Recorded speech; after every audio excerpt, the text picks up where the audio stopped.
છે શું તરે, પાણીમાં શું તરે અને પાણીમાં શું ડૂબે. આપણી પાસે તો કેટલી બધી વસ્તુ છે. આ શું છે?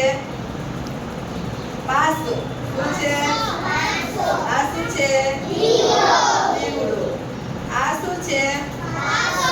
પાસો છે, પણ કેવા અંક લખેલો પાસો છે. જો 9, 11, 7, 8, 12 લખેલું છે ને, દેખાય છે? હા. અને આ શું છે? સિક્કો. કેટલાનો સિક્કો છે? 1 રૂપિયાનો. આ શું છે? તેલ. આ શું છે? બોટલનું ઢાંકણું.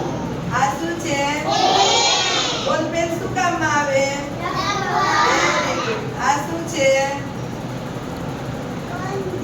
પંચ. પણ કેવું છે? લંબચોરસ. આપણે આની પેટર્ન બનાવીએ છીએ ને. અને આ શું છે? ચીપિયો. પણ આ લાકડાનો ચીપિયો છે. તેનો આ શું છે? આ સોપારી. અને આ પથ્થર. આ શેની પટ્ટી છે? લાકડાની. આ શું છે? મંજીરાનું ભાંગી ગયેલું છે, પણ આ પિત્તળનું છે. શું છે? અને આ આપણી ચલણી સિક્કાની નોટનો પ્લાસ્ટિકનો સિક્કો છે.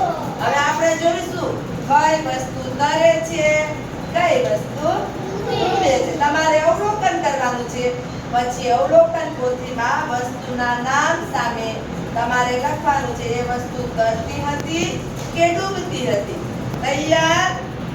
આપણે પ્લાસ્ટિકનો સિક્કો નાખીએ છીએ. શું થયું જુઓ તો? તરે છે. હવે આપણે આ લંબચોરસ આકાર જે શેનો છે? પંચનો છે ને, એને લખ્યું. શું થયું? તરે છે. હવે આ માટીનું કોડિયું છે. હવે એ તરશે કે ડૂબશે? કેમ ડૂબશે? આમાં ડૂબશે, પણ શું કામ ડૂબશે? એ ડૂબી ગયું. હા, એનું વજન વધારે હતું. આ તરશે કે ડૂબશે? તો તમારે એની નોંધમાં ડૂબશે એમ કરવાનું. આ પાસો હવે તમે અવલોકન કરો, ડૂબે છે કે શું થાય છે? જો તરે છે. લાકડું વજનમાં હલકું હોય એટલે તરે છે. આ સ્કેલ તરે છે. આ લાકડાની પટ્ટી, આ ચીપિયો અને આ પથ્થર ના તરે. પથ્થર ડૂબી ગયો. બોલપેન તરશે. અને આ ઢાંકણું તરશે. સોપારી ડૂબશે. અને આ ચોક તરશે. અને આ બીજો પાસો તરશે. અને આ 1 રૂપિયાનો સિક્કો,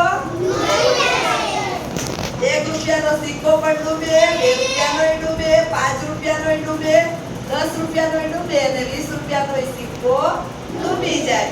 કારણ કે જે વસ્તુની ઘનતા વધારે હોય એ વસ્તુ ડૂબે છે, અને જે વસ્તુ વજનમાં હલકી હોય એ વસ્તુ તરે છે. તમારે તમારી નોંધ પોથીમાં આ બધા નામ સામે તરે છે કે ડૂબે છે લખવાનું છે. સમજાઈ ગયું? કઈ વસ્તુ પાણીમાં તરે અને કઈ વસ્તુ ડૂબે. ડન?